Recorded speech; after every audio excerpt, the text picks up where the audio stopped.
Okay guys, in this video I'll tell you why you can't increase the size of your blocks in Jujutsu Shenanigans. So for example, lots of people place a moveset block and a touch block, and then they try to increase the size of it.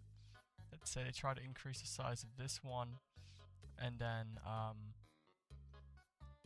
it wouldn't work. You would have to press this, and then it would say size, and then that's how you'd resize it, and then you'd try to do it, and then it wouldn't work. But in my case, it does work, so I can actually increase the length of it.